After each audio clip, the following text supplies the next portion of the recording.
ফেসবুকে টুলেটের বিজ্ঞাপন দিয়ে তরুণদের ফাঁদে ফেলছে সুন্দরী তরুণীরা। বাসায় ডেকে এনে আদায় করা হয় মোটা অঙ্কের টাকা। চাহিদা মতো টাকা দিতে না পারলে চালানো হয় অমানসিক নির্যাতন।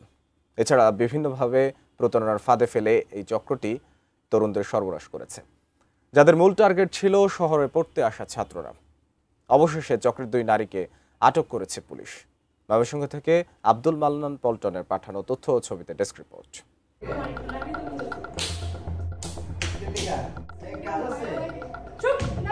সাবজেক্ট একটাই, স্ক্রিনশট। ময়মনসিংহ শহরে পড়তে আসা ছাত্রদের অভিনব কায়দায় প্রতারণার ফাঁদে ফেলছেন সুন্দরী তরুণীরা।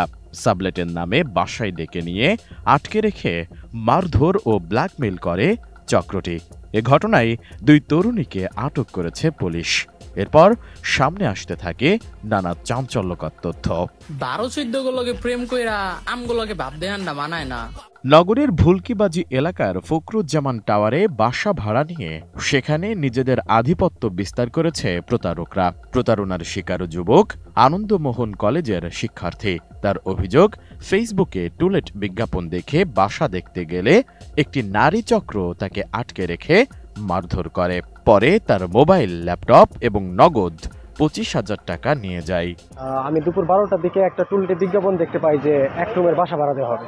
বিষয়টা এরকম যে তারা হাজব্যান্ড ওয়াইফ থাকে, 1 রুমে ব্যাচেলর সাবলেট দিবে থাকবেন। আমি তাদের দেওয়া নাম্বারে যোগাযোগ করি। আমি সাথে সাথে বেরোই, কারণ আমি তখন বেরোচ্ছিলাম। যখন টুলেট পোস্টটা দেখলাম তখন বেরোচ্ছিলাম। তো ভাবলাম যে গাগিনাপাড়ি যেহেতু যাচ্ছি, বাসাটা দেখেই যাই।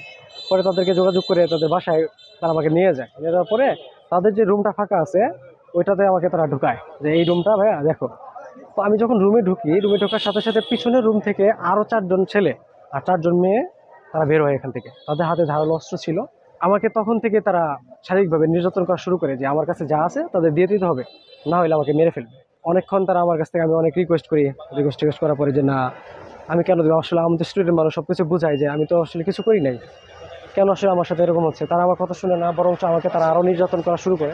অভিযোগ পেয়ে কোতোয়ালি মডেল থানা পুলিশ অভিযানে গিয়ে প্রতারক চক্রের 2 নারী সদস্য সাদিয়া জাহান মেঘলা ও ফারিয়া আক্তার পায়েলকে আটক করে। দুজনের বাড়ি কিশোরগঞ্জে।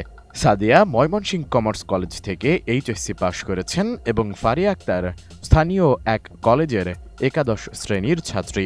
তুমি ছিলে মানসিক অত্যাচারী, আমার সযত্নে সাজানো কত শত স্বপ্নের হত্যাকারী। অ্যান্টিব্যাকটেরিয়াল অ্যাডিটিভ যুক্ত সেরা ওয়াটার ট্যাঙ্ক বিশুদ্ধ পানিতে ব্যাকটেরিয়া জন্মাতে দেয় না। পুলিশ বলছে এই নারী চক্রটি শহরে বাসা ভাড়া নিয়ে ফেসবুক বা হোয়াটসঅ্যাপের মাধ্যমে বিজ্ঞাপন দিত। এরপর শিক্ষার্থী বা তরুণদের বাসা দেখার কথা বলে ডেকে এনে নানা কৌশলে প্রতারণার ফাঁদে ফেলত।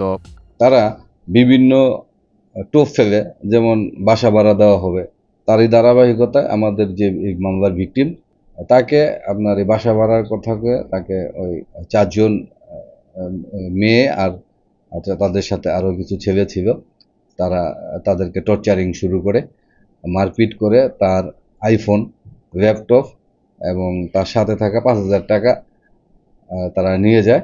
পরবর্তীতে আরও চাঁদা দাবি করে। তখন সে নিকটবর্তী আপনার ব্যাংকের বুথ থেকে, ATM বুথ থেকে আরও 20,000 টাকা তুলে দেওয়ার পরে আবার তাকে বাসায় নিয়ে আসে, এনে আবার টর্চারিং শুরু করে 4 লাখ টাকা চাঁদা দাবি করে।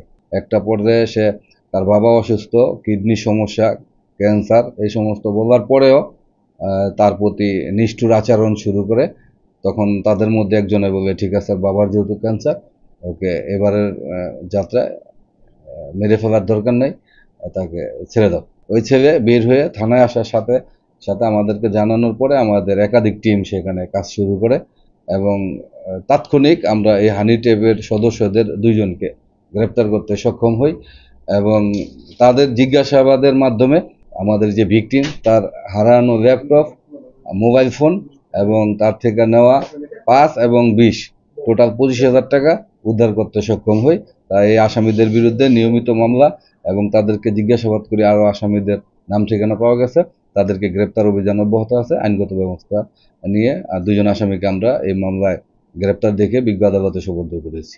এ ঘটনায় মামলা দায়ের করা হয়েছে এবং আটক তরুণীদের শনিবার বিকেলে আদালতে সোপর্দ করা হয়েছে। পুলিশ জানিয়েছে, নগরীতে আরও একাধিক ধরনের প্রতারক চক্রের তথ্য পাওয়া গেছে। তাদের শনাক্তে অভিযান চলছে।